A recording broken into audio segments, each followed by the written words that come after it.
This is a meeting of the Bellbrook-Sugarcreek Board of Education.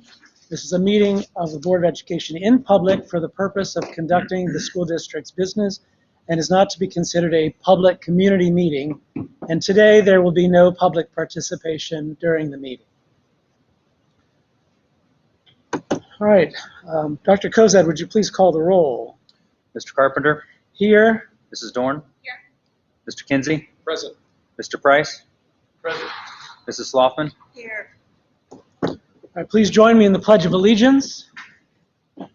I pledge allegiance to the flag of the United States of America and to the republic for which it stands, one nation, under God, indivisible, with liberty and justice for all. Are we going to an executive session first? Okay. All right, do I have a motion for us to go into executive session for the purpose of discussion with board attorney issues that are subject of pending or imminent court action? Ohio Revised Code references 121.22, paragraph G3. I have a motion. Mrs. Second. Dorn and Mr. Price. This is a reminder to those who are here. Executive session is limited to the topic for which we go into public session. Executive session. Yeah, excuse me, executive session, not public session. Thank you for the correction. All right, Dr. Kozad, please call the roll. Mrs. Dorn? Yes. Mr. Kinsey? Yes. Mr. Price? Yes. Mrs. Sloughman? Yes. Mr. Carpenter? Yes, motion passes. We're going into executive session. 4:38.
session at 5:52 and took a 7-minute break to regather.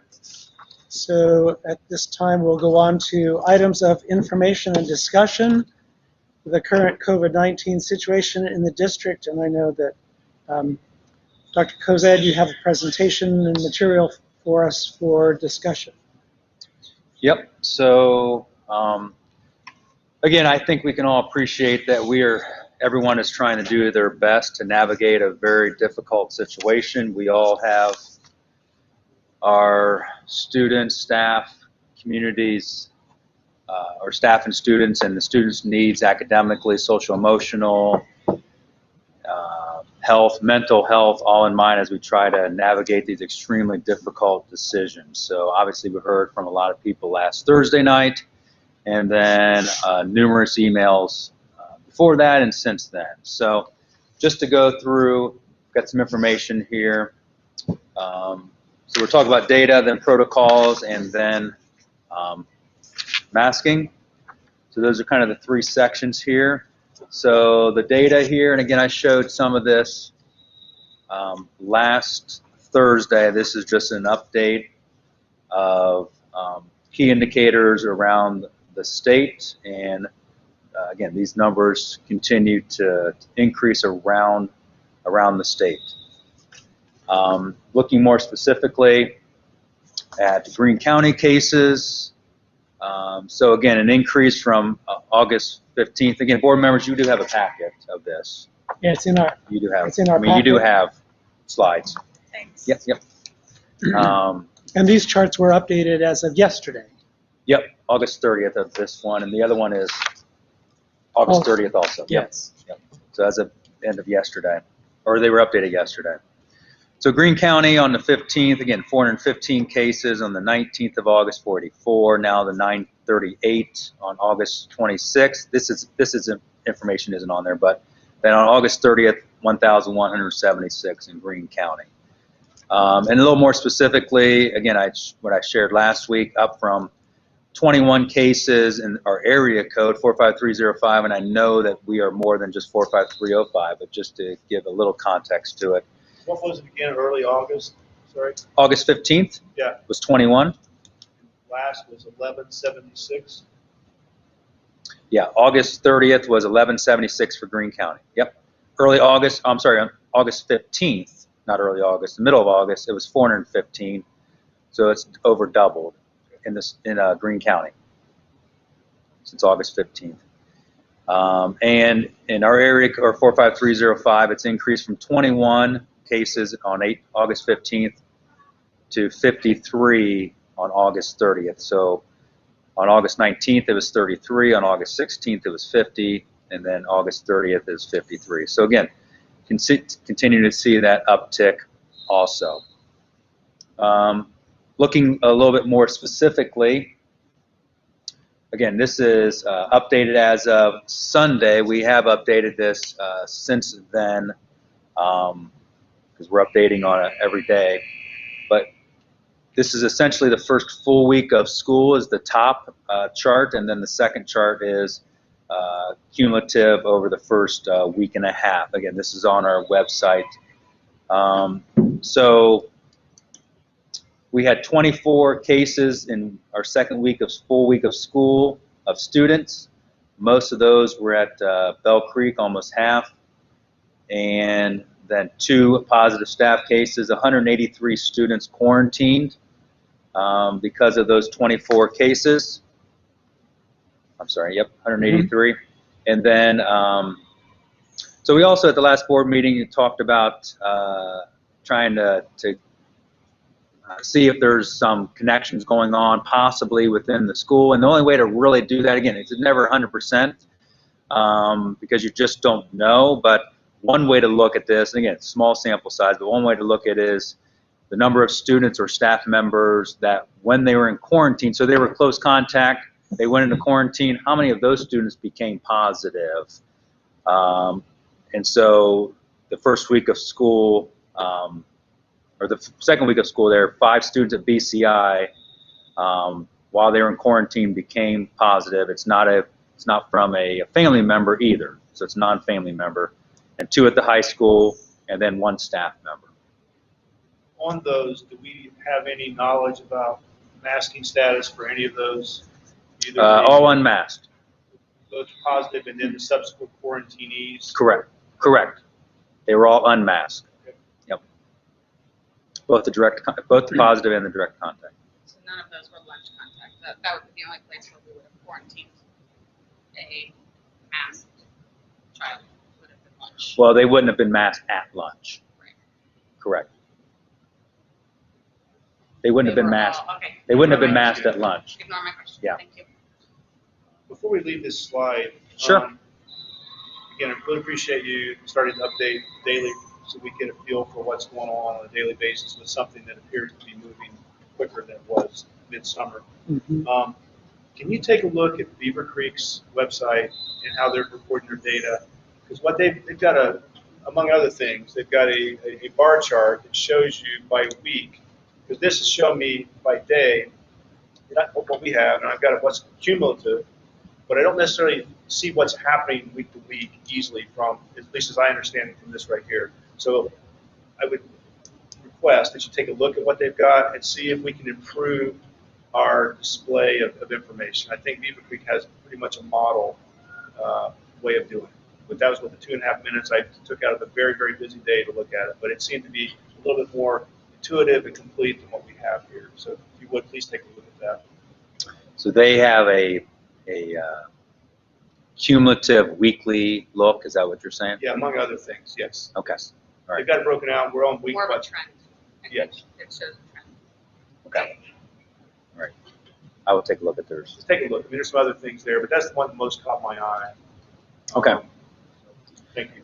Yep, and then as of today, this is an update on here, but it is updated on our website. We have 2 additional positives at the high school and 11 additional quarantines at the high school because of those 2 positives. So these numbers are actually, year to date, it's actually 29 and 241.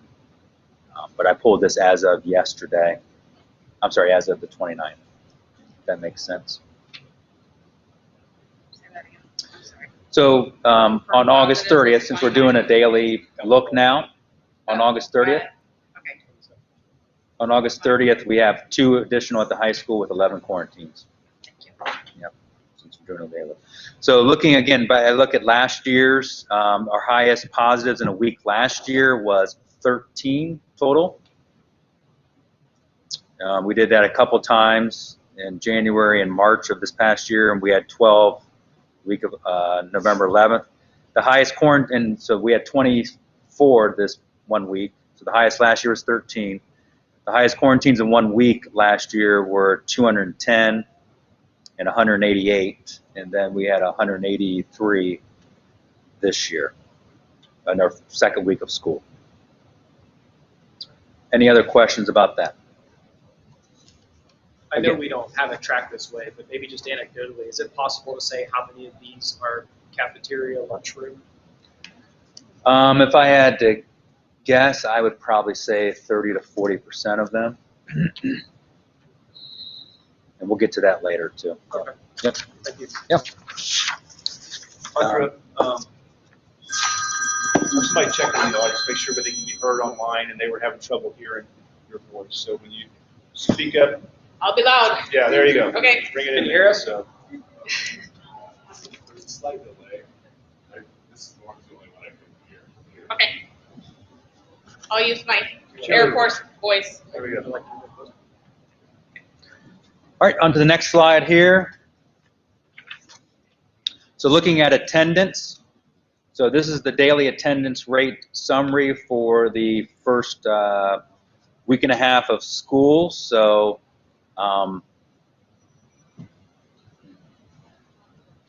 they're at the beginning of the school year, obviously high attendance rate the first couple of days of school, and then it is trending downward. And so we do have that. So that's kind of the visual of it. On the next slide is the numbers associated with that.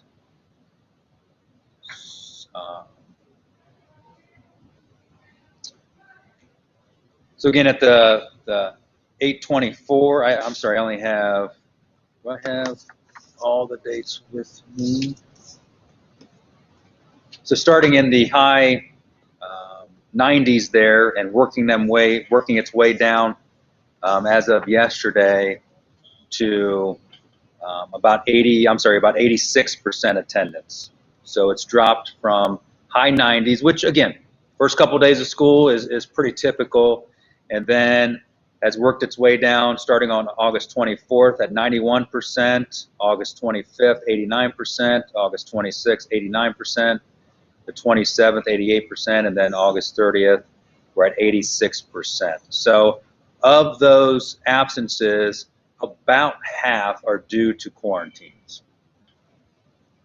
So again, just to give you the information about the attendance rate, and typically if we added the whole year up, we're in the mid-90s is where we're at. We're at 95, 96 typically. You average out the whole year.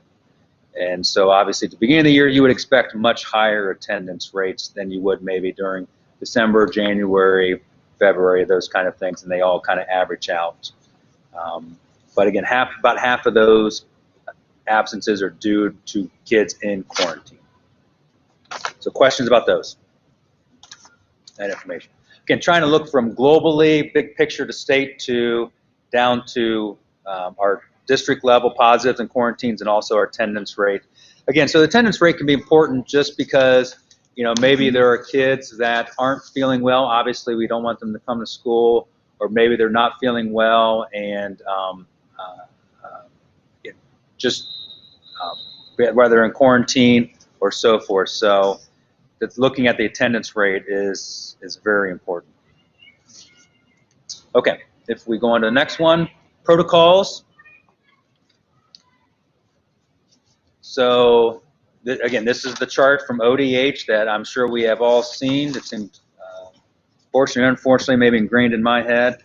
But if you start at the top there and you go to the right, if you go to the top and if you have all those things in place, then you go to the right, and it really limits, it doesn't necessarily get rid of 100%, but it severely limits the number of quarantining that has to happen in the school level. If you have all those things in place, those strategies. So those schools that are doing K-12 or K-5, K-6 masking, they are going to the right of that chart and working off that chart. Since we or other schools that do not have universal masking policies in place, we go to the left of the no and work our way through that chart. So these are the things that nurses are doing with any type of close contact situation. They're working through this whole chart when there is an exposure. And again, these are guidelines that we are expected to follow, put out by ODH and supported by Greene County Public Health. So questions on that? A statement. Yep. One of the questions I brought up, we had quite a bit back and forth on that last week, was the vaccination status being a allowable protocol for how to go through this chart. House Bill 244 preventing that to be used as a criteria when it comes into effect October 13th. What we've since learned is that is only for experimental vaccines, not for approved vaccines. Emergency use. Emergency use, not experimental. Okay, all right. I don't have all the words right. Yeah. But the approved vaccine, as in Pfizer currently, Correct. and you can debate what does approved mean. All I know is that's seen by the governmental authorities as being an approved vaccine, that it is not subject to that restriction. So Pfizer vaccine can still be used as a entry parameter into this flow chart after October 13th. But Moderna and Johnson & Johnson can't until when or if they're approved. Is that what you all are understanding now from a Correct. perspective? Am I correct in saying that Pfizer was approved for 16 and up? For 16 and up, yes. For the 12 to 15, the Pfizer is approved Still for experimental emergency use, not experimental. Sorry. Emergency use. Oh, your fault. And and Moderna and Johnson & Johnson are still only at 18 and older. Yeah, I think that's very important because that's a major concern I've had is that, you know, if we lose that ability to, because quarantine is what, obviously the health of our children is preeminent. But it is pretty obvious we're having significant quarantine impacts in our school system. And so if we can continue to use the vaccination status as a means or methodology that's approved to avoid quarantine, it's going to help us keep kids in school. So I was really concerned with that going away. And based on clarity we just received, that's not the case for Pfizer for 16 and over. And that might change prior to October, Yeah. which are approved and whatnot. Right. Correct. For which age group and et cetera. And other pending legislation like House Bill 248, which is pending. Who knows what will happen, but that's something probably to keep an eye on because it has similar language about discrimination. As of now, is not law.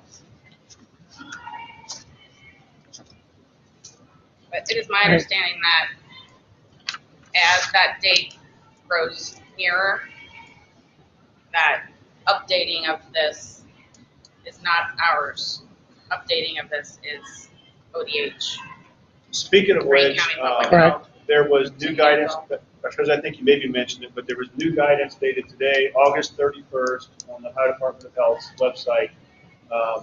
And I think they may have actually removed the previous multi-page document. They boiled it down to 2 pages, but I may have not been looking in the right spot.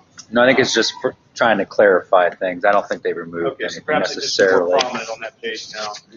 Yeah. It's just very prominent on the page when you go to COVID response on the ODH website now. Okay. Well, And it that's was just just part put of, out there literally, I think, this will that be afternoon. out on the screen as well?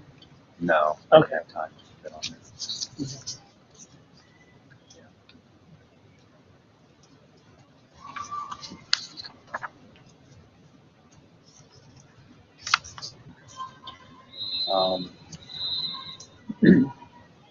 And just to go from our particular updating of our back to school plan, the communication part, that we are saying that we're updating the, this is twice a week.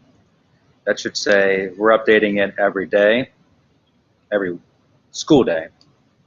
I don't know why it says Right. that on there. Copied the wrong thing. Every school day. And again, working in collaboration with Greene County Public Health, the school district will notify close contacts, working in collaboration with Greene County Public Health. And if the child meets those quarantine guidelines put out by ODH that Greene County Public Health supports, they shouldn't be at school if they're meeting that criteria. And again, if they aren't contacting folks, you need to contact them if you are not being contacted by them. And again, at this point in time, they are defining a close contact as someone's within 6 feet of an unmasked positive person. So if the person is unmasked, it's within 6 feet, they're looking at that. 90-day immunity, we are accepting that for, pretty much puts itself in the same category, if you look on that, the ODH chart, as those that are vaccinated.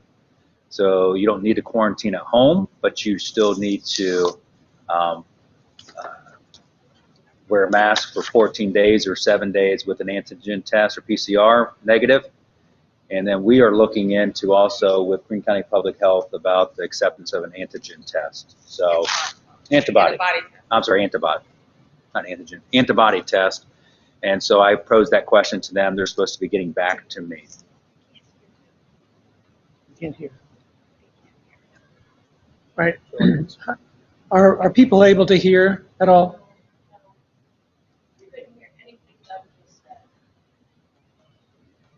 Okay.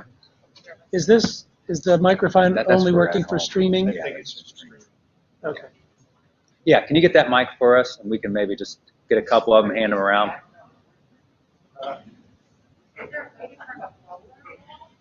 Yeah, I think it's the air handler. Oh, yeah. Since I last worked here, we're good. I guess I got a bigger mouth, I'm sitting closer, so y'all, folks can hear this. One of the very critically important clarifications we just received was that something I've been confused about or uncertain about as a board member. We have recommendations for masking, and we have recommendations for quarantine. So, Here we go. Yes. it works. Hey, hey. So, Wonder Woman. So, Yeah. super. So there are recommendations for masking, there are recommendations for quarantine. So the quandary or the apparent disconnect, logical disconnect is, the school district is following recommendations for quarantine, but they aren't following recommendations for masking. That's a fair question. Of which, again, the question mark is floating over my head. And what we've since learned is the guidance and the letter that you may receive from the county, correct me if I'm wrong, I'm done with this, is that it kind of written more of a recommendation and that you should do this. The reality of it is, though, it's a cooperative intent. If the school is working with Green County Public Health to identify students that have been in close contact with staff members, and at that point, then there is a expectation of cooperation between Green County Public Health, school district, and the students affected, and or staff members affected. So while you can argue, okay, I'm not going to comply with a recommendation or a suggestion or a should, the reality of it is that if the family does not, or the staff member does not, it can get escalated in ways not by the school system, but by Ohio law, Green County Public Health, that it actually becomes a formalized order by which you get a sign put on your door, and you will not leave the house until that period is expired. That's Ohio law. You can look it up. It's 3707.8, 3707.11, 3707.16, etc.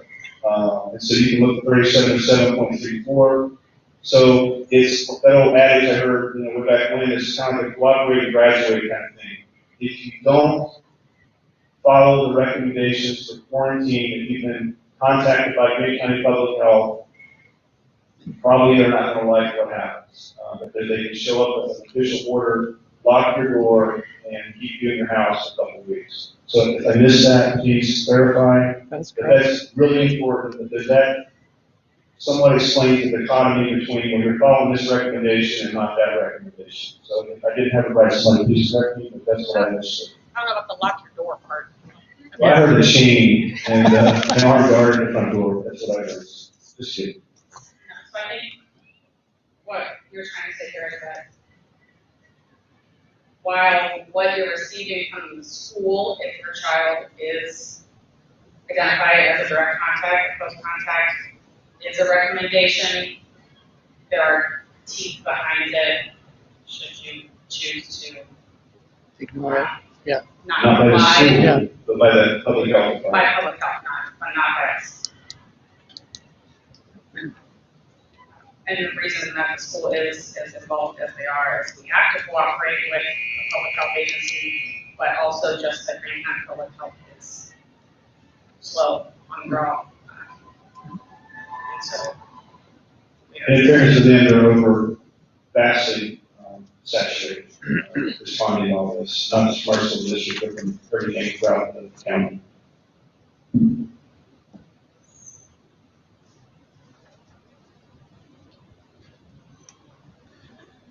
All right, moving on here.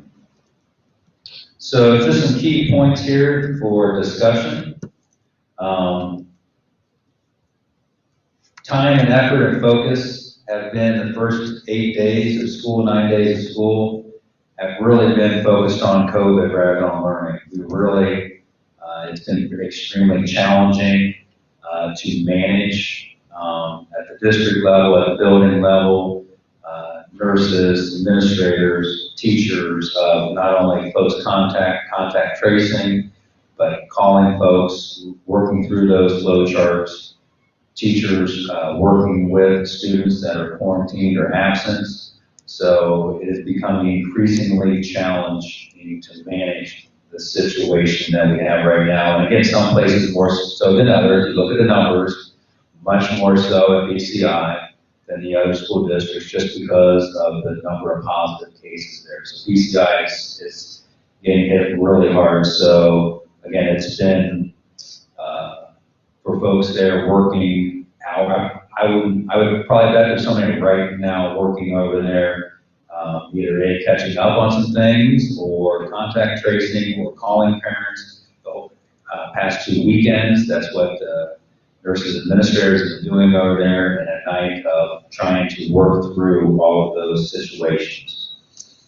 Again, providing help and support to those in quarantine. Our teachers are amazing and want everybody to do really well, and those students at home that are in quarantine, they're doing their best to help those students. Again, it's not like being there in person, obviously, but trying their best to work through those. Again, BCI much more than the other schools at this point in time of working with those students that are in quarantine.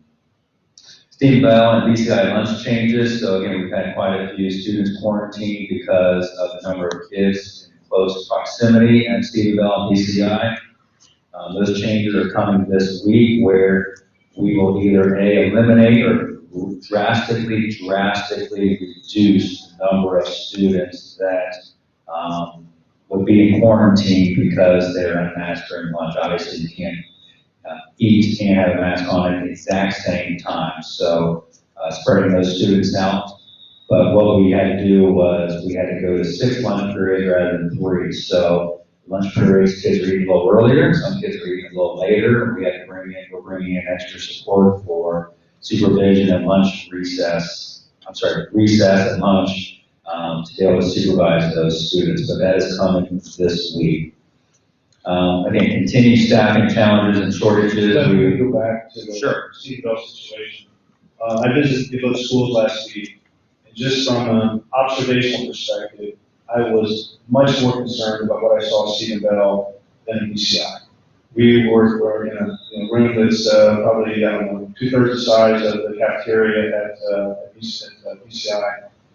And I'm estimating there were 14 kids to a table. At least one table I saw, there were several kids, and they were elbow to elbow, not talking 3 feet, we're talking maybe 3 inches.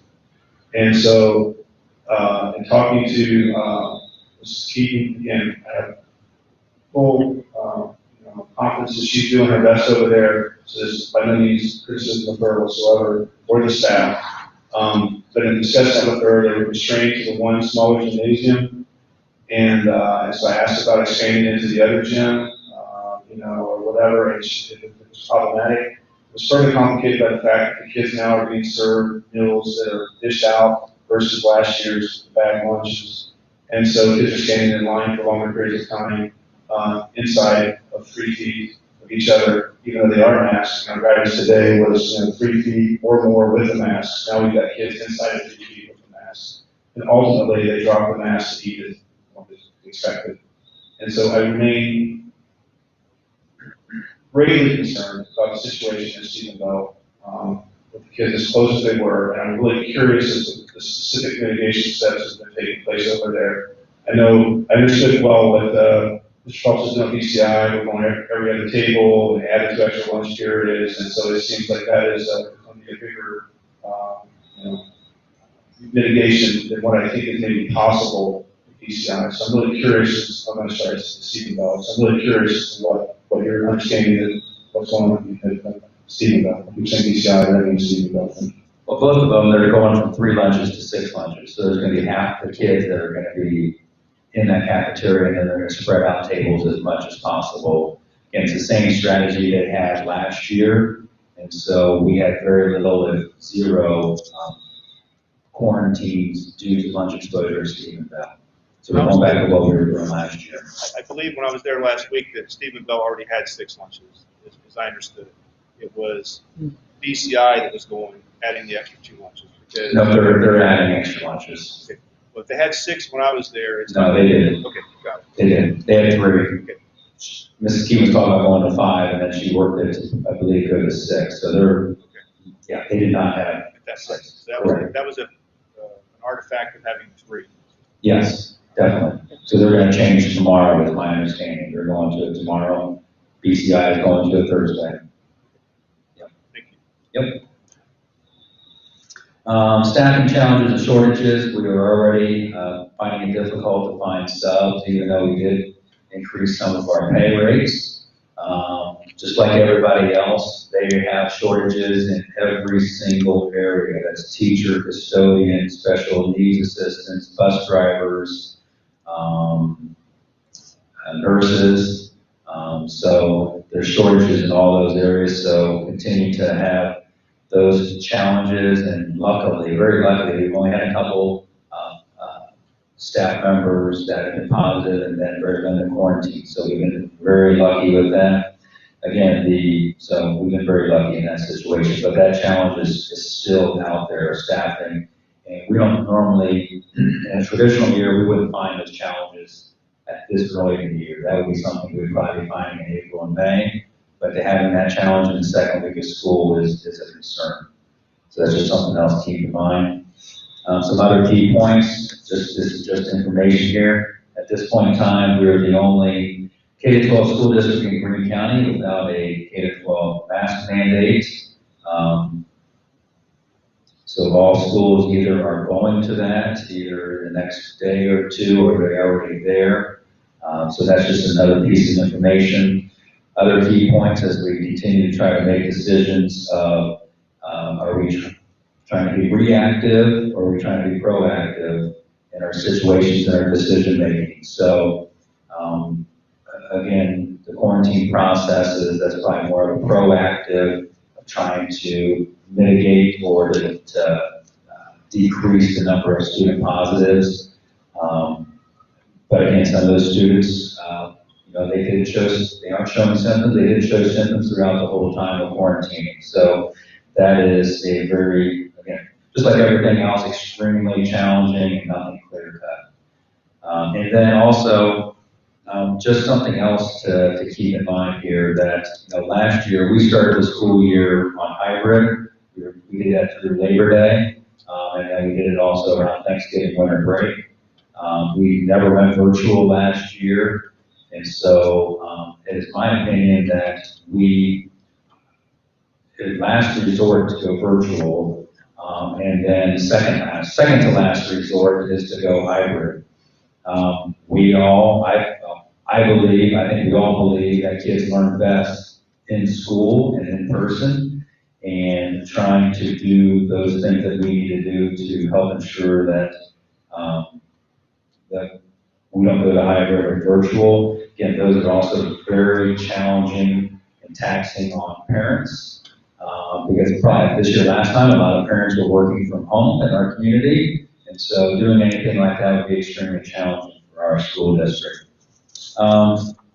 Just to go back to the time effort focus on COVID rather than learning, just to give you an example, for every positive case, as I talked to my administrators, it took them about 6 hours out of their day or into their evening or into the weekend for every positive case. So that includes being alerted to the positive case, looking up schedules, pulling seating charts, locating the kids on the seating chart to see where they were within 6 feet, creating a list for close contacts, and then making phone calls to those folks that were close contacts, and then answering all the questions with those. So that is an intense amount of time that is very taxing on our administrators and our nurses, and again, that's taking away time that they can go to support our students and our staff. So again, that's just another piece to the team, time, effort, and focus on COVID. Also on just loss of instructional time, as we look at, for example, we had 230 students quarantined for an average of 7 days, times 6 hours in a school day. That's about 10,000, almost 10,000 hours of lost instructional time that our students have had that have been in quarantine. Again, that's an average. But that just is a lot of hours of lost instructional time. Also providing help and support, like I mentioned, to those in quarantine. So as folks are making individual choices for their own students, again, we highly recommend those masks. But as they are making those decisions, it is putting a burden on our staff and that they, to be able to support all of our students instructionally. And let me just chime in too. When we're looking at the number of cases we have, we're quarantining the student, and based on the chart, either 8 or 9 other students as a result. So it's about a 1 to 8.5 ratio of students being a case, but then it's impacting 8.5 other students for each case that we have. Sure. That's Yeah, a I think that's a about big that. impact. Yeah, I think about that. Yeah, about that range.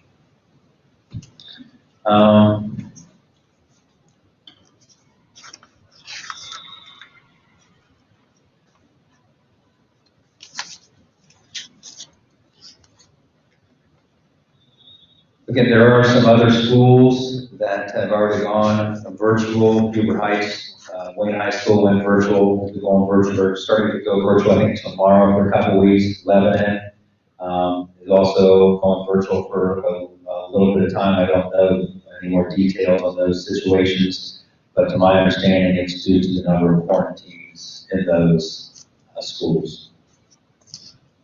So any questions before we go on to the last section? Okay. So the masking section, again, so I gave some options last time that I think need some serious consideration or discussion and some thoughts. Again, I don't think any of these options necessarily are probably shocking to people. There's only so many ways to probably do this.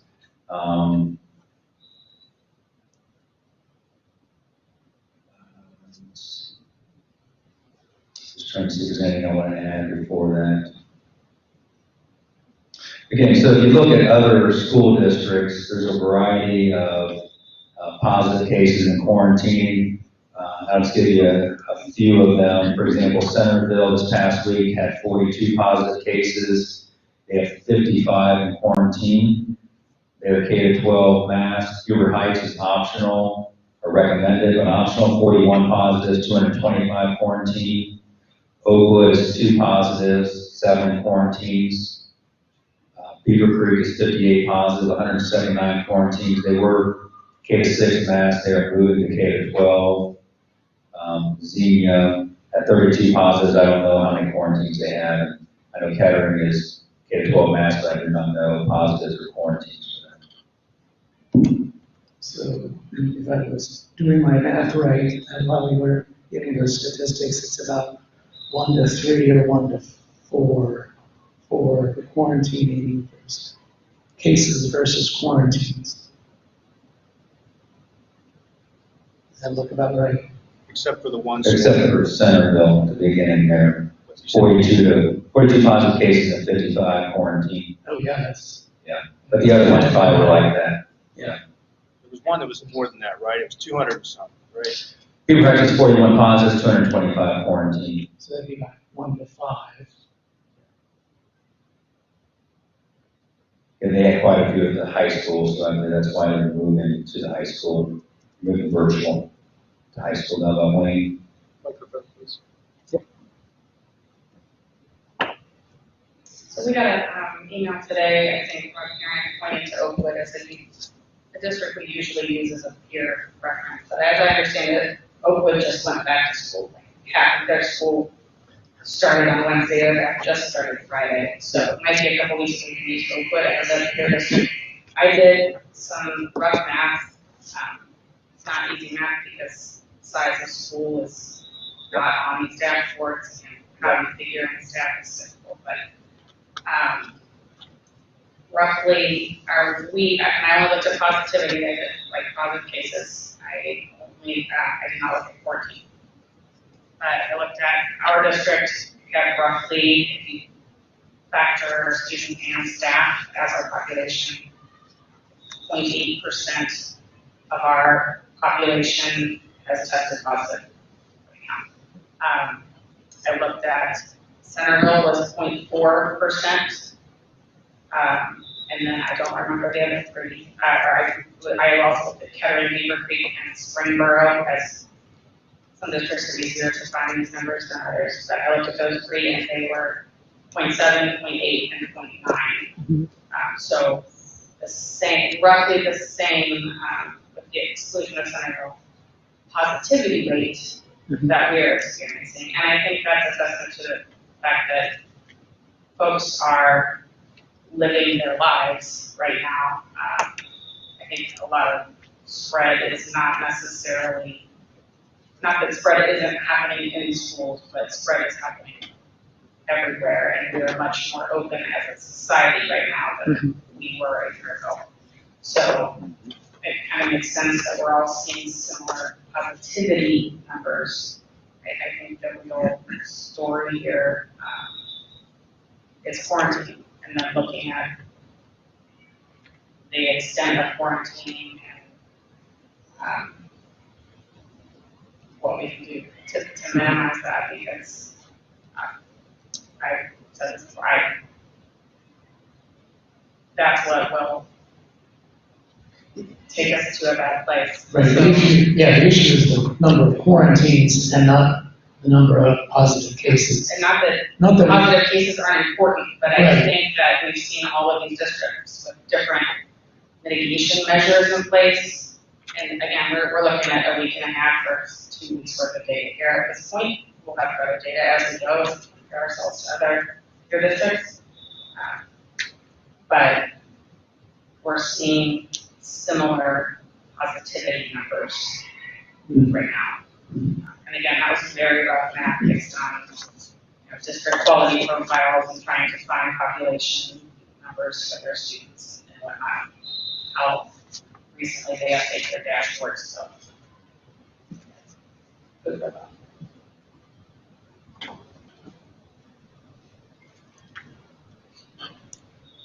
Yeah, I would concur with that. That it's the quarantining that is the most challenging part of the whole situation, not necessarily the positive on the impact of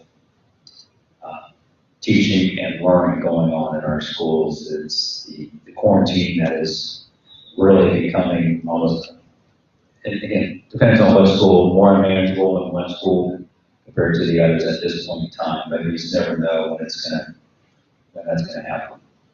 So giving some options here that I think need some discussion.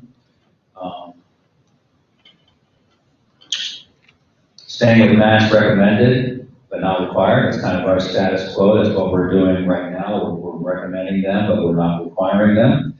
Again, that gives parents the ability to be able to, for their child to wear a mask or not. Again, I've already talked about the impact that those quarantines have on staff, and also for that student, they're not at school, they're at home, we're still doing some learning, we're doing our best with Google Classroom or Playlist, but it's not the same as being in the classroom. So that's option one. We want to discuss, we want to go through all four of them, then have a discussion, that'd be okay, or? Sure. Okay. And also allow for the addition of others. Sure.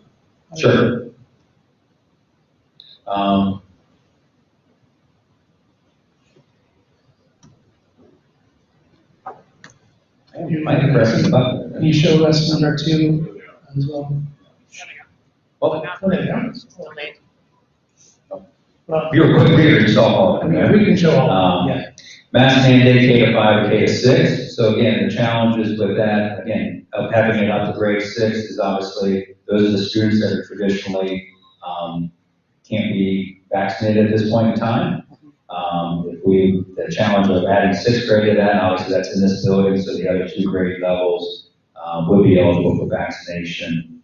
And so if there is some type of mask mandate of doing it like that.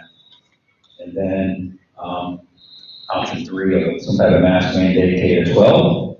Again, that's, as I said earlier, everyone else in the county is at that point, and surrounding us, Kettering and Centerville.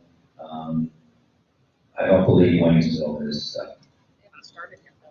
They're starting. I think it just started this week, so I'm not sure on Waynesville. And then option 4, and I did mention this last time. And again, mask 2 or option 2 or 3, it could be temporary. So it could be for the next 2 weeks. It could be for the next month. Again, depending on what information you hear where and from whom. That the Delta variant is rearing its ugly head in September, and then it's supposed to be going down a little bit. But I don't know that for a fact. But so any of those could be temporary also for 2 weeks or a month. A fourth option here is kind of on the temporary mask mandate, and this would really provide some flexibility and would be, again, the first 3 are more proactive, the first are option 2 and 3, more proactive and looking at trying to deal with quarantines and so forth. Option 4 is maybe a little bit more reactive. And so temporary mask mandate building gets 10% of the students absent over 5 school days. So if the average over 5 school days is 10% of our students absent, we would have a mask mandate go into effect for a couple of weeks for that building. And so again, trying to, again, a little more reactive, but it also allow, for example, if we use our current numbers, BCI would be in that, but our 2 other buildings may not, Steve Bell would not be in that. The middle school and high school may be in that depending on the number of absences of how that would flow, just because it's the number of absences. And so the reason why it's the number of absences is not necessarily the number of quarantined students. Quarantine would go into that, but we are finding that possibly, maybe, that students are not getting tested, but they're staying home. They have symptoms, they're staying home, but they're not getting tested, which again is a good thing, but they still are losing instructional time at school. And again, these are just, there might be other options, or if there's questions. Again, I try to think of from every angle here, but maybe I have not. So questions or thoughts or other options for discussion. Because last week we talked about, I received input from initially one parent, now a couple more, with interest in looking at K through 6 masking until 2 months after the vaccine. And so I became aware since then, like maybe it was yesterday, a couple days ago, and it actually surprised me that that's actually what Oakwood is doing. And so I'm going to read it verbatim here from the mask policy. I printed it out this afternoon at Smith, Harmon, and Lane. So I'm pretty much assuming those are elementary schools. And I'll read a couple bullets out of here. It says, due to the unavailability of vaccines for this age group, students and staff will be required to wear masks in school buildings and school vehicles. I'll skip down to probably the most pertinent next bullet there. It says 6 weeks after the availability of vaccines for children 12 and under age, mask wearing will be highly recommended, but not required. So I think that's an option that we should put on the table, whether it's somehow tied to a vaccine approval for children.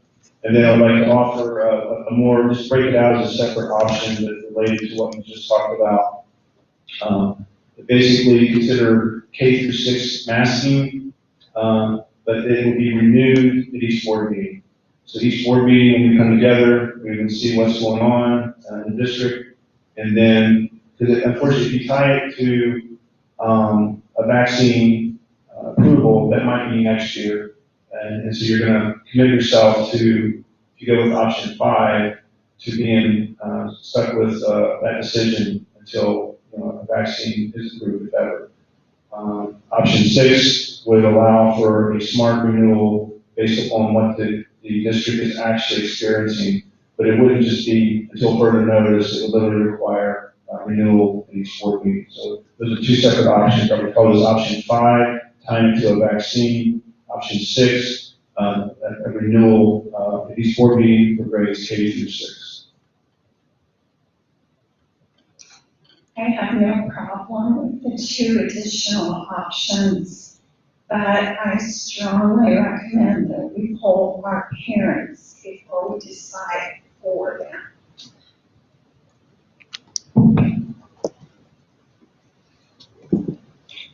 And so that would, what kind of questions would we put on there? If the board would want me to do that, definitely do that. I mean, if we're gonna poll the parents, and I don't have any objection to doing that, I think we would want to make at least a temporary choice, in order to, while that is taking place, frankly, I think that the issue really is that quarantining, and that we have to institute some level of masking in order to, stem the tide of the quarantine that's taking place. That's my perspective. I have no objection to polling the parents at all. And if it's a temporary that gets renewed, at the next board meeting or sometime in the very near future, we set it at 2 weeks or 4 weeks or whatever, so we can have more data coming in. That I think that's fine. I'm not crazy about having everybody wear masks, because I know that that's not ideal, but we don't have an ideal scenario to deal with. We don't have the opportunity to choose an ideal option.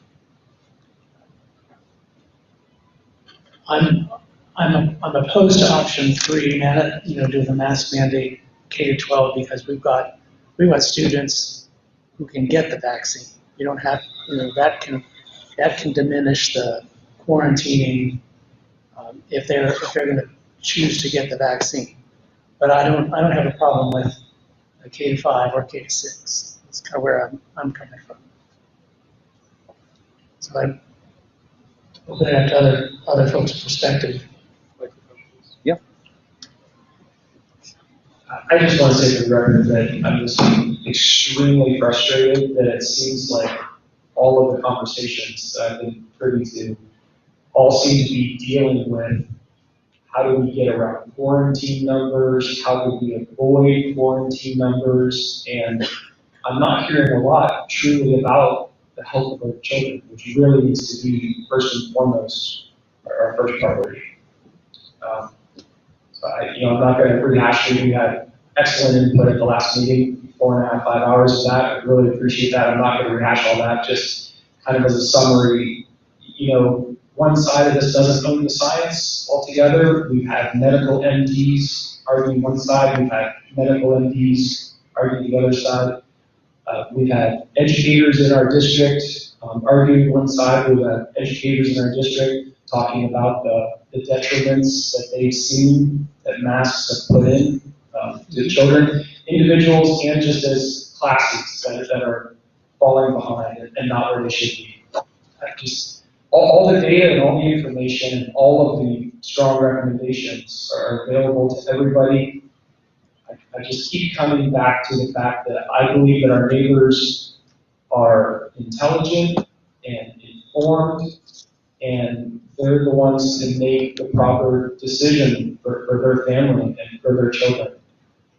We've had so much division in our community over the last several years, and my fear is that if we remove option of healthcare decisions from families for their own children, it's only going to lead to more division. But that being said, if there is going to be a masking motion going forward and adopted, I definitely do very much like the idea of it being, I don't know if temporary is the right word, but something where we can evaluate data as we go and see if perhaps the surge is going to diminish. I personally, I'd really like to wait and see the implementation of the new cafeteria protocols. I'd really like to see what kind of difference that would make for these quarantine numbers. But I am very much opposed to any kind of a mandate that doesn't have an end date and could just go on and on and on. I think people are doing their own analysis and they're looking and they're kind of voting. You know, I think a survey might be a really good idea, but they're also voting when they go to the football game and when they go to the Lions Club Festival and when they go to a volleyball game and when they go to our open houses. And I respect somebody who chooses to wear a mask. I respect somebody who chooses not to wear a mask. But our community is voting with how they're weighing all the risks and choosing to live their lives. And I just want us to keep that in mind.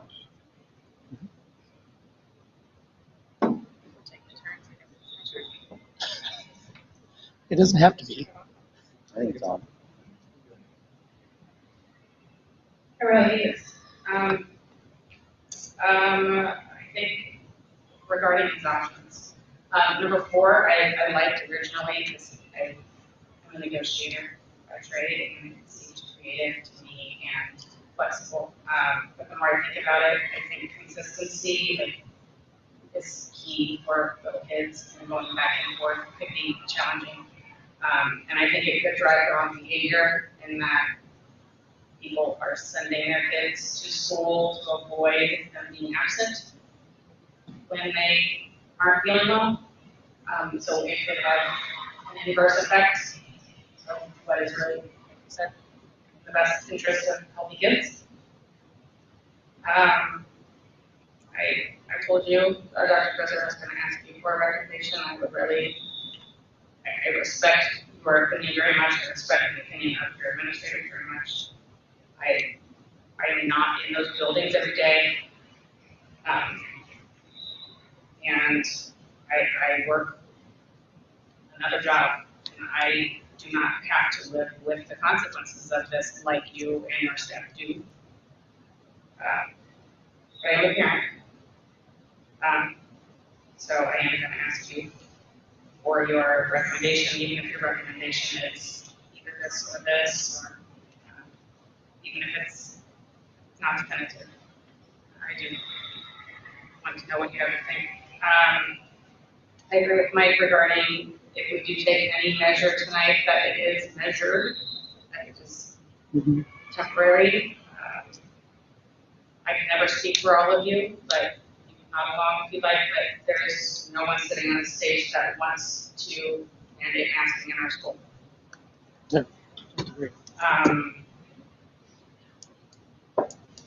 I think I've told a number of parents and I've done my best to try to respond to everyone who has reached out. I have failed this week.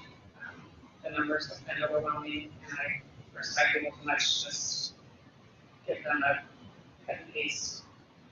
But a number of those people, I have told them that as much as I dislike masking, I have a long history of this. I was writing "Don't Mask Our Kids" emails long before I was on this board. We can attest to that. And it still shows me to sit there with them. That I told people that I am not a never masker. I am, and if Dr. Crozet ever told me that he thought that that was what needed to happen to keep our schools open and to keep us from going back to a hybrid or virtual situation, that I would support him in that. I told him that, and he knows that. So I am a parent who has at least one child that I think is not served by a mask mandate, but this isn't about my individual child, this is about all of the children in the district. And if this is what we need to do to stay in school, not hybrid, to stay in school 5 days a week, I am open to that in a measured, temporarily, not forevermore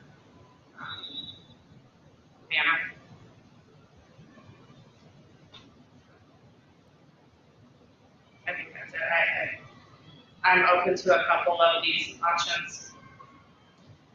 I don't know which one I like the best. I think I am hesitant to tie it to the vaccine only in tying to the definitive thing that may never come or maybe all year, and masking our kids for yet an entire year is not palatable to me at all. There's a lot of people that it's not palatable to. Things in the short term can be okay, not ideal. Another year of masking our kids is not okay with me. Right. And so not knowing when that will come, if ever, I'm hesitant to tie it to that vaccine. We could not have a vaccine, but our numbers could go back down like what they were in June. And, you know, everyone said to take off your masks, and we can be there again in a few months. We don't know. So I think that one's not my faith. But some sort of duration, I get where you're going in, and I agree with you that we have to go this route. This is not a forevermore. Right. I also appreciate that all of the other schools in our county and our area are going this route. That said, they all stayed hybrid and virtual last year, and we led the way. And so, while I am looking at what their experience is, and if they're doing it better, then I'll follow their lead, but I want to make sure they're doing it better first. I'm not going to follow neighboring districts because last year we led, and they followed us. So that's where I'm at right now. Mm-hmm.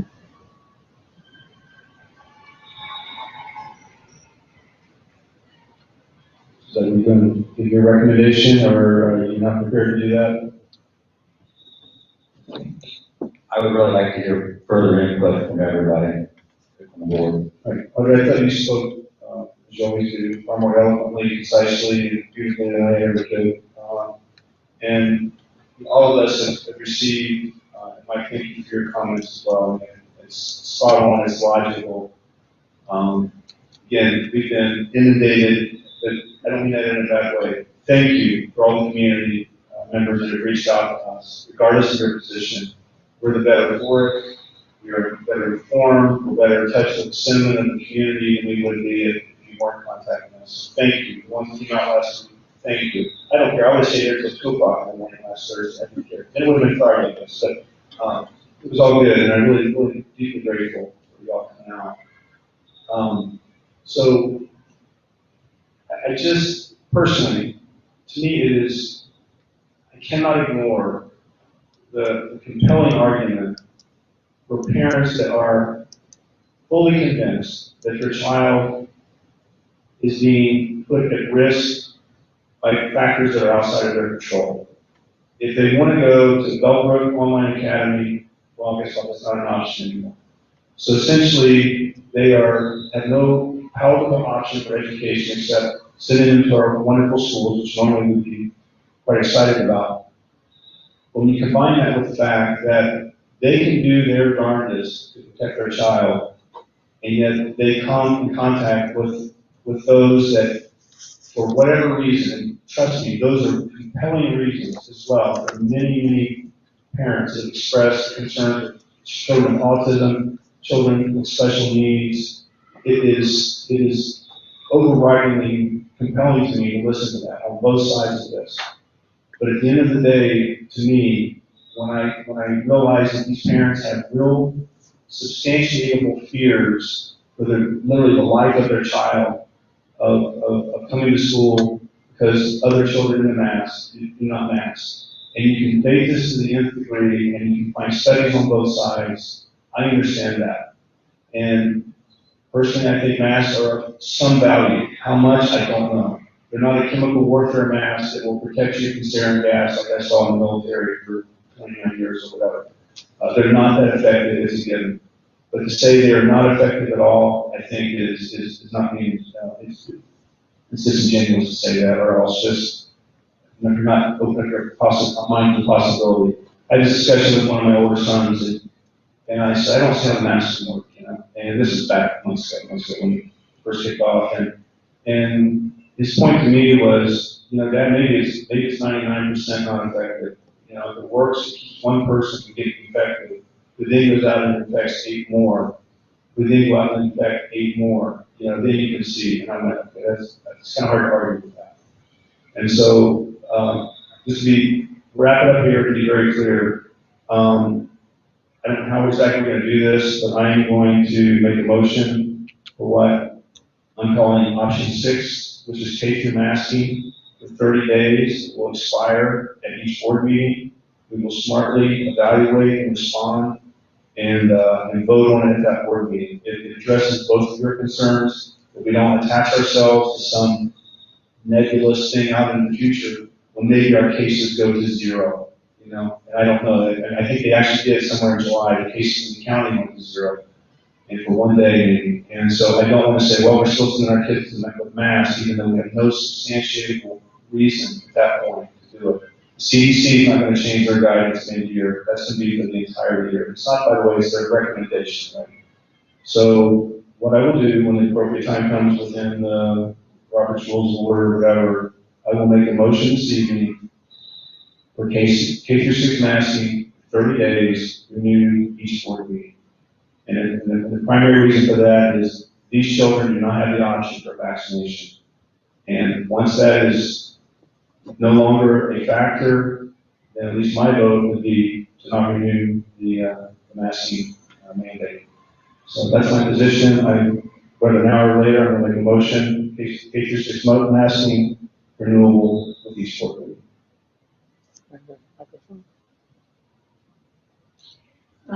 From discussing all the schools in the area, basically our data is the same, whether we're masking or not masking. There isn't a huge difference. I'm still going with that. Let's ask parents instead of deciding for them 2 questions. Do we stay as we are? Or do you want masks? And if you want masks, which option would you like?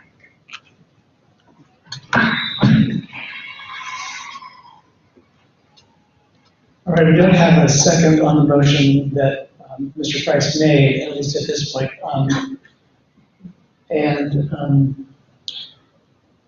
So if there is a second, I would like to make an amendment to it, but maybe I have an opportunity to discuss, and that would be, rather than every board meeting, that we would do that every regular board meeting. That's what I meant. Yeah, Okay. like essentially monthly. Okay. Because I don't want to have to. Otherwise, you've been twice this week. And No, I don't want to call. That's why I didn't say 2 weeks. I don't want to call a special meeting every 2 weeks so tie it to a board meeting expiration. And actually, let me just keep the mic. I'll speak loudly enough here. I'm really concerned about our children. As Audra said, we are going to be drugged to our knees with quarantines. So, like it or not, no matter what your position is on masking, our schools are going to be, as I said, brought to their knees with quarantines. We're 230 to date right now. Give it a couple weeks, and we're 400 or 500. And so that to me is, frankly, every bit as much reason, and they're both equally important, enormously important. But quarantines, we cannot have a quarantine situation like we had last year, or even worse. And in many respects, I hate to use this word, but it's almost somewhat of a game with the quarantine situation. But somehow, if you're 3 feet with a mask, it's okay. But if you're 5.99 feet without, it's not. But if you're 6 feet, it is. And if it's 14 minutes and 59 seconds, it's okay. But 15 minutes and 1 second, it's not. So, and there's some subjectivity in how this is applied. But the reality of it is, if we do not do something, look for hundreds of children to be quarantined. And to me, that is so compelling. I don't have the words to put the weight to it. So I apologize. I didn't say it when it was here. It was 2 things I had written down here, but they're of immense importance. Apologies. Nope, I'm done. If quarantines are what's going to kill us, I feel like we're having the wrong conversation. It's both. It's both. It's not that we're discussing the merits of quarantine or have the option of discussing the merits of quarantine with the the Ohio Department of Health and Greene County Public Health with their rules that we are required to follow, then it's their opinion on masking and quarantining that counts in determining that you're quarantined. What helped that tonight was learning that it's not an equal recommendation with masking. Again, Exactly. until now, I was confused. Well, is it recommended masking, recommended quarantine? Why are we following quarantining and not masking? And the reality of it is, as I said earlier, you can ignore the recommendation for quarantining, but before you know it, knock on the door with a piece of paper, there you sit for 2 weeks in your house. So that's it. It can be elevated and outside. It's not the school's call. It's the Greene County Public Health per Ohio Revised Code. So if I can restate, the motion is to choose option 2 to mask mandate for K through 6 and revisit that decision at each regular board meeting. Is there a second?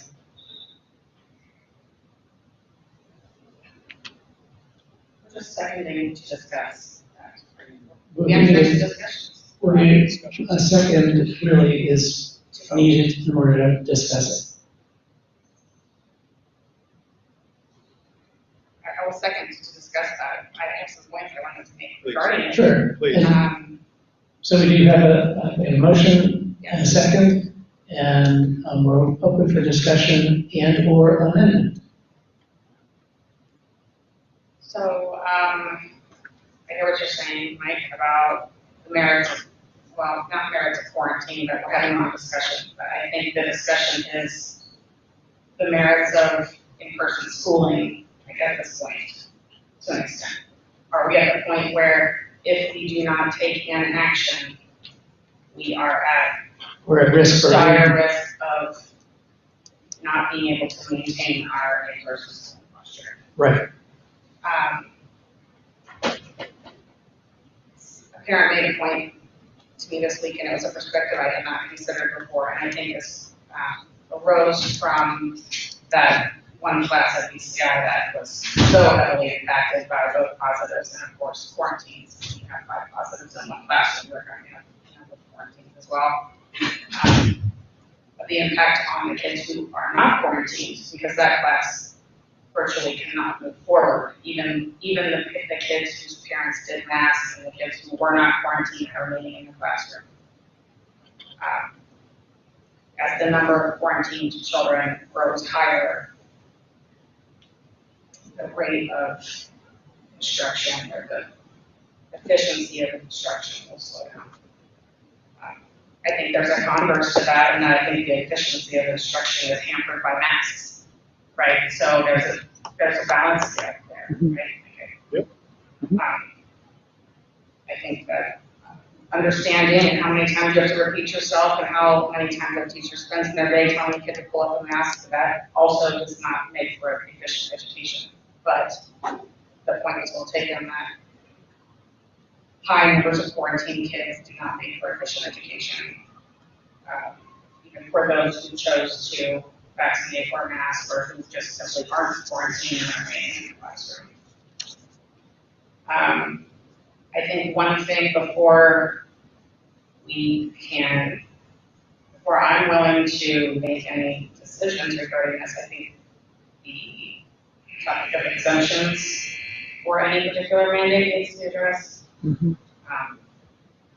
And if there are to be exemptions, how narrow or broad?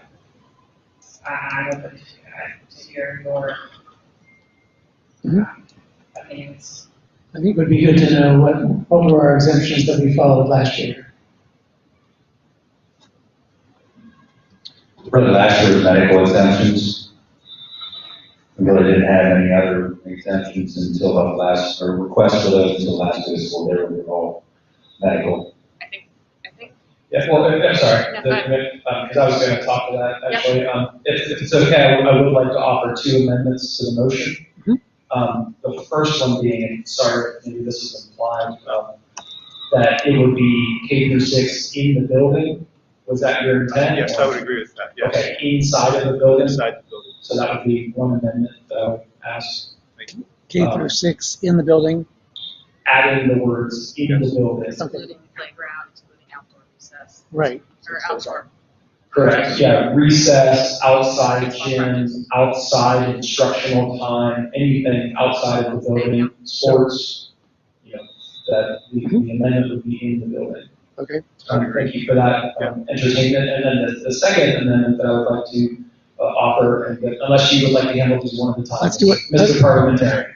Let's combine them, unless you think that their perspectives would be different. Let's just make one amendment if it's feasible. I don't know how this works, but if it's my motion, I guess I can agree to it, right? No, I don't know how it works. So we need a second for my Amendment and a vote on the amendment. I second. Second. Okay, so we'll do them individually. How about that? Can I call the question on that amendment? Okay, unless we want to have discussion on in the building, but we had an amendment by Mr. Kinsey and a second by Mrs. Dorn, I believe. Yeah. Okay, so Quick comment, Mike, on that. So in the building makes tremendous sense to me. Further, again, that mask doesn't have to be bolted on. By our current protocols, 3 feet, 15 minutes, right? So I don't see why we can't have more, like we were saying, liberal mask breaks than perhaps what we entertained last year. Because you can still be fully compliant with the protocols, right? If you have your mask on and you're not within sight of 3 feet for more than 15 minutes, 0.1 second. So I would like to see, that's kind of outside the context of a vote here, but it's just a general comment, because some of the parents are very valid points. Your kids, they come home, they put the mask on, the only time they had it off was for 5 minutes of lunch break here, lunch break and a 5-minute mask break there. So just consider that as to how we would actually apply and consider being more reasonable with people being forced to wear masks. So we're not voting on it, but that's just a comment. if we can have other means of layered protection, such as social distancing or being outside and so forth.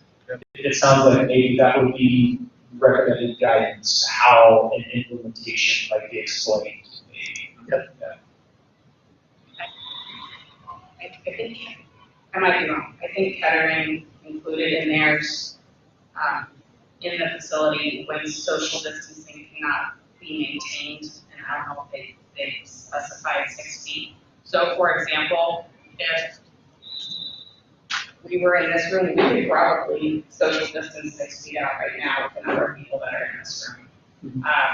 If a band class, my son's band class had 7 kids in it last year because they played an unpopular instrument, and they could have spread easily 6 feet out, just to provide some flexibility where it can exist. I think it's helpful. I think it's helpful for folks who are in here after hours when this building is not full of children. If I'm not incorrect, I think that's what catering put in their mask policy.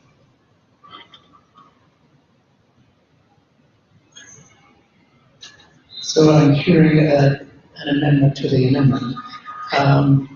Okay, which is fine to do, and I'll second that amendment. Again, some of these we're getting into the administrative part of implementing those things. So I don't know if those things are really parts of motions, but should be then noted later. It just, Okay. All right, since we have gone down that road so far, we'll vote on the amended amendment. So I'll call the question. Would you call the roll? How about exemptions? So it's going to be separate. Are you going to summarize what it is? Yes, the amendment, it's one amendment on the floor, and that is while in the building and social distancing is not, Cannot be maintained. cannot be maintained.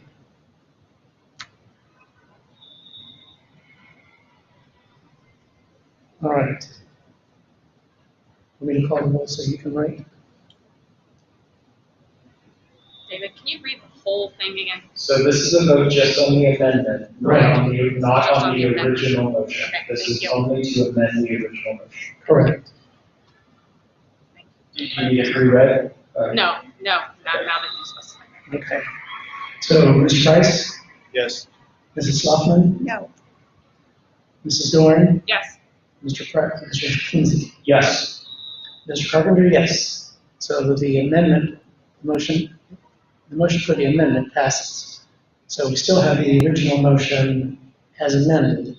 And I would like to offer a second amendment, please. Okay. That an exemption be allowed. I've done a lot of research and I feel like it would bring our district in line with many peer districts. I believe Springboro, Centerville. I know Beaver Creek because I happen to have their official form that they make available to everybody. So I would recommend, perhaps during execution administratively, that we look at what Beaver Creek has done, and it can be extremely similar. That's kind of what I'm using as a template. But my motion will be that we allow anybody to apply for an exemption when, again, there's more language here, but just to make my motion kind of clean, when a student has a disability, has been advised by a medical professional, or if the family has sincerely held religious or philosophical beliefs.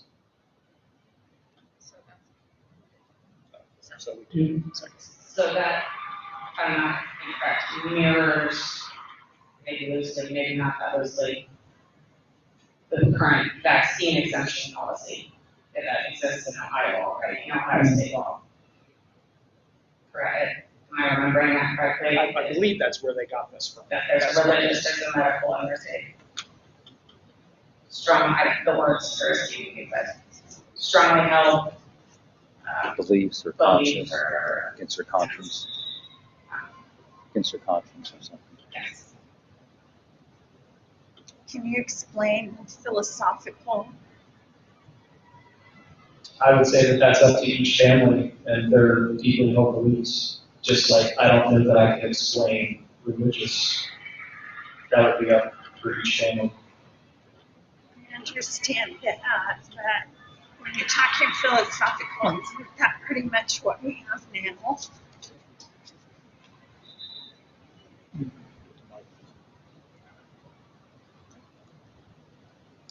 Then we have the question, did you hear the question? I did. So the question was adding in religious and philosophical exemption. Isn't that what we have now?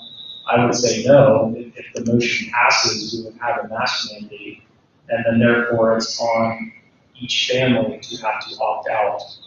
Versus right now, they have a choice to opt in. So I would say it's not the same. I'm sorry, I don't know if that answers your question, but. I would be concerned just because there would be folks who would want to say, well, I have,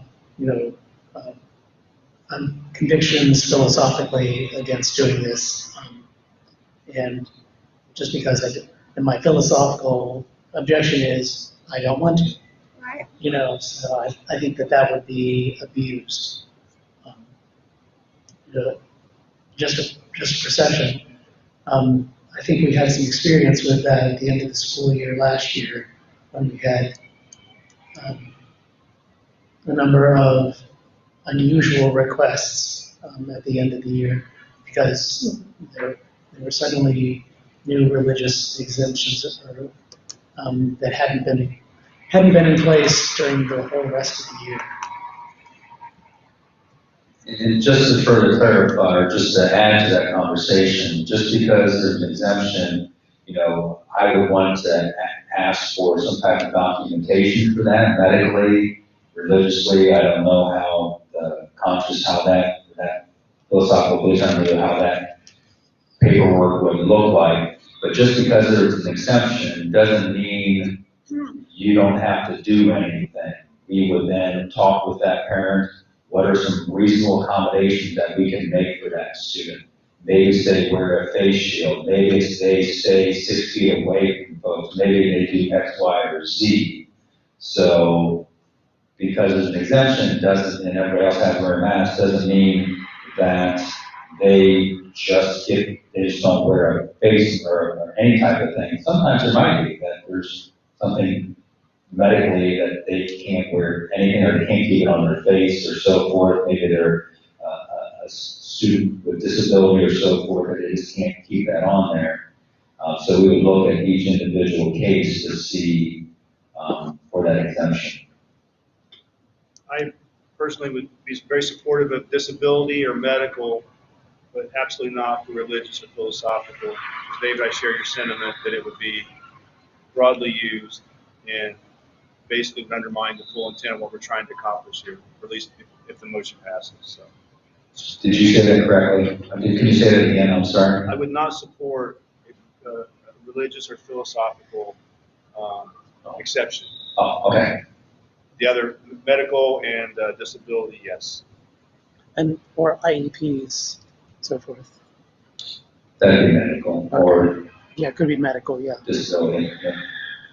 I understand the concern and I respect it. It's just, this is what Beaver Creek has. And if I can read the whole thing, if you like, I was just taking a template from, I know, a neighboring district. I did add in philosophical, but they have disability, advised by a medical professional, and sincerely held religious beliefs. Or if you'd like, I can pass this around to read the whole thing if you'd like some more information. This is what peer districts are doing, and they're accepting. I could be wrong, but I believe without any kind of documentation or supporting documents or a sign off by anybody else. Correct me if I'm wrong. Depends on what school district. Right. I know one that there's documentation that needs to be included from a medical doctor, from, I don't know, who the religious belief, maybe it's from clergy or church, or more specific information of what specifically of your religion prohibits you from wearing a mask. And again, there's got to be some type of administratively looking at those and making a call on those. Yes, we accept this one. No, we don't accept that one. And again, it can get kind of convoluted and, another layer of administrative there. But at least the medical and disability, those should be fairly easy to get from a medical professional. I could be wrong, it's just this is anecdotal that a family friend in Beaver Creek submitted this for their daughter with no supporting documentation and it was accepted. That is what a peer district is doing for your consideration.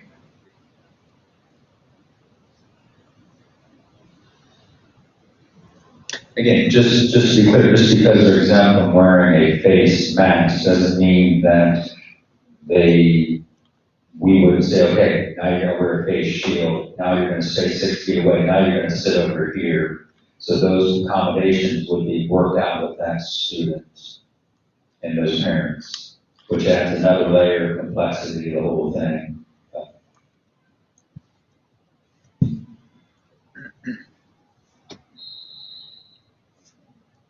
We don't have a second on that amendment yet.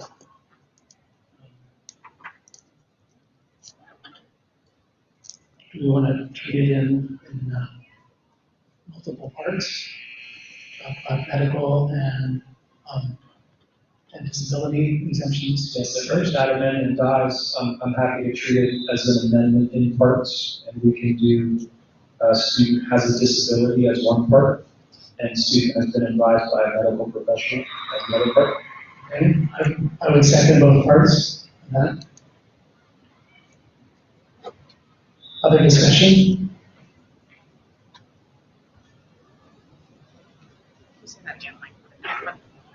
Yes, so the amendment on the table is that an exemption form would be available, and I suggest using this administratively, maybe as a template, but there are two exemption options. The student has a disability and cannot wear a mask or cannot safely wear a mask because of the disability. The student has been advised by a medical professional not to wear a mask due to health reasons. supporting documentation. Okay. And administratively, the administration would want supporting documentation on that. That would be implementation from the district, from the administration to do that. Okay. Let me call the roll then, if there's no more discussion on that. Can I discuss? Oh, yeah. Is there any discussion about during school hours? We just said inside the building. So does that mean during school hours? Is that a separate motion? Well, I just said, so, for example, if there's a K-6 mask mandate that's in this building, there's a game going on right now, is there a mask mandate for this game tonight? Is there a mask mandate for somebody coming in over the weekend using the building? So, but we're just talking about when school is going on, again, time before school, time going out after school. But we're not talking about other times outside of school hours, are we? I don't know. I think it's hard to listen to the kids and people in there yelling, screaming in close proximity and not see it in the same, through the same lenses. Well, sixth grade has no sports at school. What's that? Sixth grade has no, K-6 has no official sports at Okay, school. all right. But there are maybe some possible clubs or other things, but we could say school hours or schools during school hours. Is that considered in a classroom setting? Because the guidance from the state refers to in a classroom setting, I believe. At present time, could we tie it to that? While in a classroom setting, because that would cover the after-school club that met in that classroom or whatnot. They can't maintain distance. Say it again. Could we tie it to a classroom setting instead of school hours while in a classroom setting? Do we have things that are considered classroom setting outside of school hours? I would think an after-school club that in the classroom. Mm-hmm. Was the school event, would we have to consider that in our contact search? Okay, what? Would we have to, if there was a club that met here, we'd have to count that? Okay, so we'll tie it to a classroom setting. Is that cleaner than school hours for that?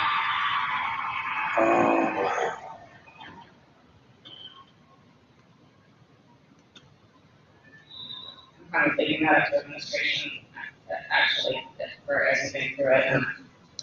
I mean, I think the intent is when school is going on or right before or after school, those kind of events, if I'm accurate, that's what people are saying. Just in that kind of context, it's not that someone's coming back at 7 p.m. for Wheaton Eagles basketball or Girl Scouts or something. We're not necessarily talking about that. We're talking about right before school, during school, and right after school. Because anything outside of that It's is all extracurricular. optional. Yeah. Correct. So for people who really want to protect their kid and are being incredibly cautious, I can't think of things that are outside of that they have to be at. Yeah. Yep.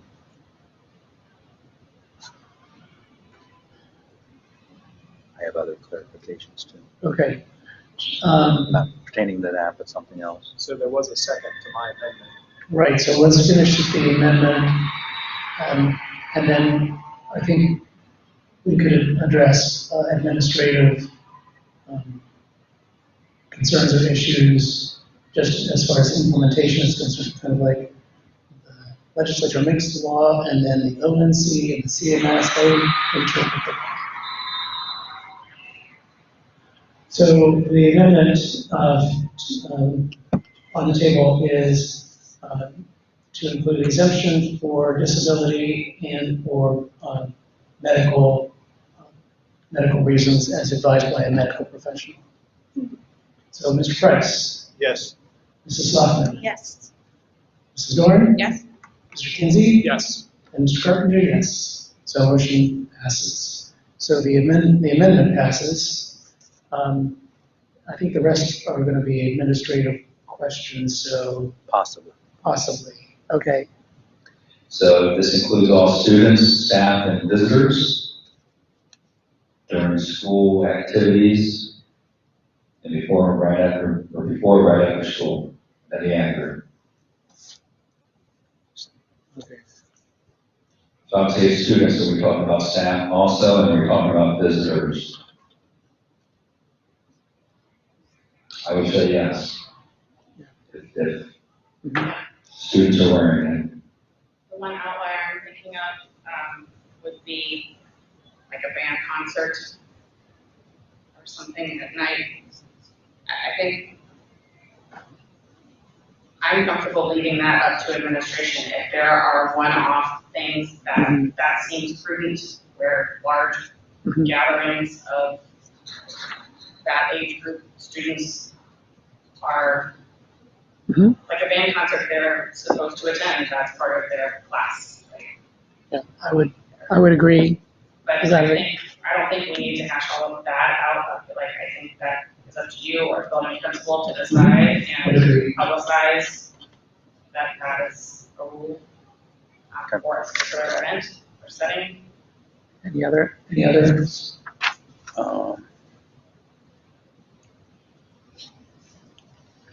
When are we starting?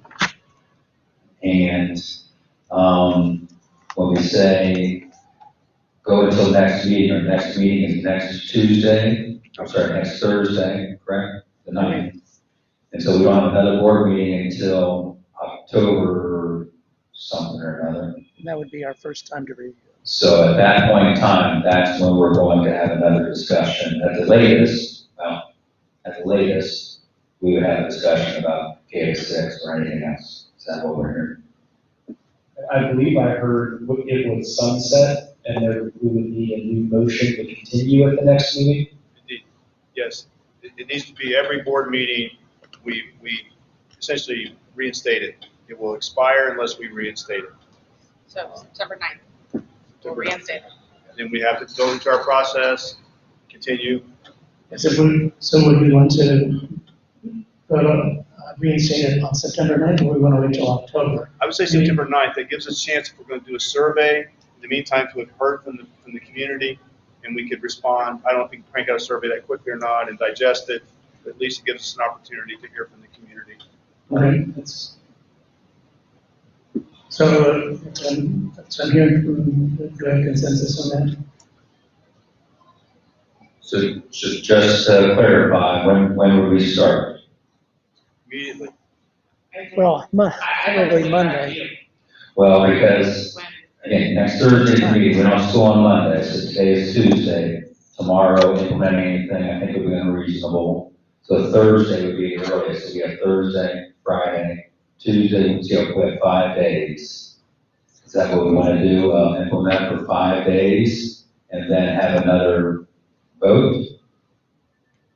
We need to give the parents some time to get the news. Set up for that. Correct, so again, it's just it's a timing wise of, you need to give some people time to Well, tomorrow digest. wouldn't be a good time. No, tomorrow would not be good, especially since it's 7:30 already. And to get a message out and have that understood. But just my concern is that to give people enough time to digest and to hear it a few times, and then we're redoing it on September 9th, that's just a real short time frame. So that's my concern. It's one vote. I mean, we would take a vote. It would be unlikely that we would change our mind, I would think, if we were going to make a decision tonight and we still don't know the outcome of that decision, but if that decision was made tonight, I think changing it in a week's time would be unlikely, but it also wouldn't be time consuming. We'll have people in attendance at the next meeting that we don't have here tonight, so there would be, a way of validating for the community that if that's the board's position, that's what the board's position is. And of course, we're going to get a lot of emails Yes. if this passes tonight. Or if it doesn't, we're still going to hear from our community. So I would say vote again. Vote if we pass it tonight. And just Vote. make it clean. Yeah. That it's at every regular meeting. And start when? September 9th. No, Start September, masking. no, Start masking. the, No, he said start masking. I think I'm fine with that being your decision as soon as possible, as soon as you can implement that effectively. I'd like to know what date you're going to start. Well, again, so tomorrow, trying to meet with folks, try to get a message out, craft a message, get that information out, allow people to digest.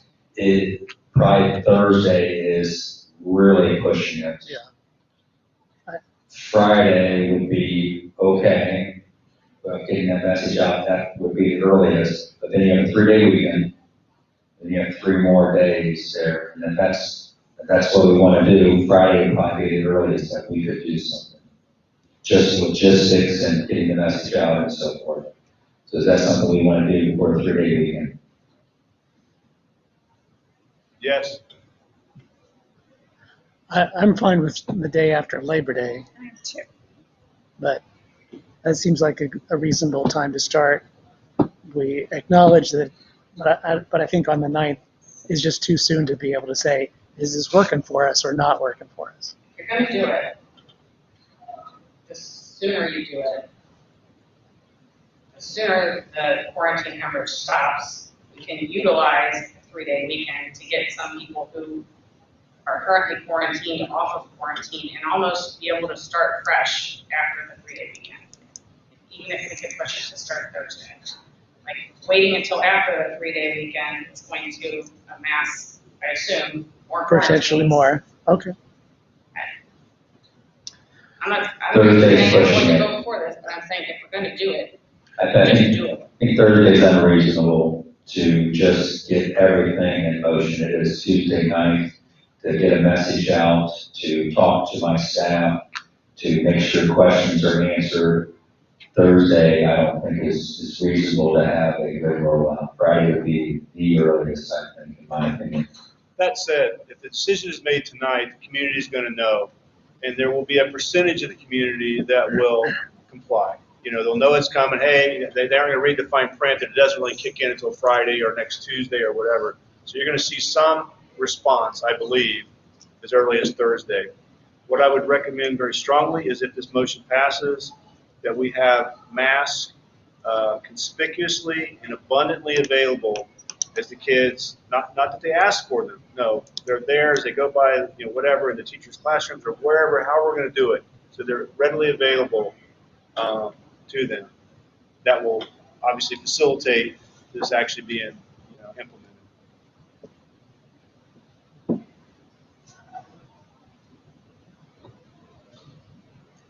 Audra, I like your perception that the sooner the better. If we're going to do it, do it. And but because that well taken, pulling this off tomorrow morning is not in the cards. So I just think we have a 3-day weekend, just let's burn 3 days on some kids' quarantine by using that 3 days. Have an opportunity. So we can start on Friday. Okay, just before Friday, I think it's not reasonable. I mean, just to get everything in motion, okay? Right. Any other clarifying questions you want to ask? No? So we're back to the motion, then that we begin mandating masks for K through 6. While in the building and social distancing is not available, and that it would be during in a classroom setting, essentially.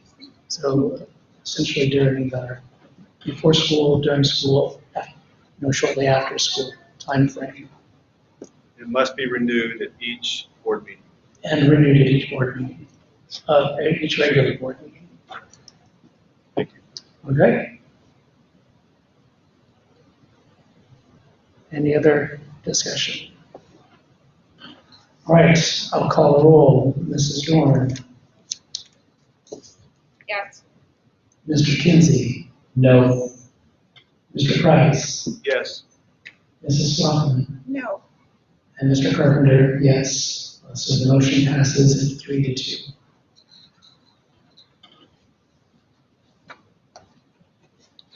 All right. Anything else with the,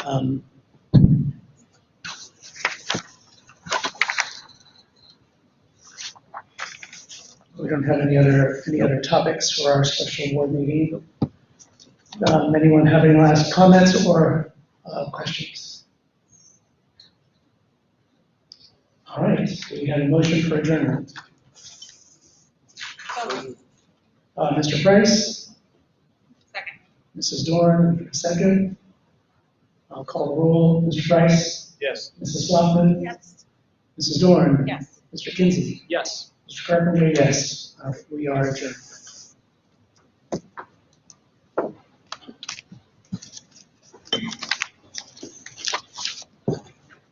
For our guests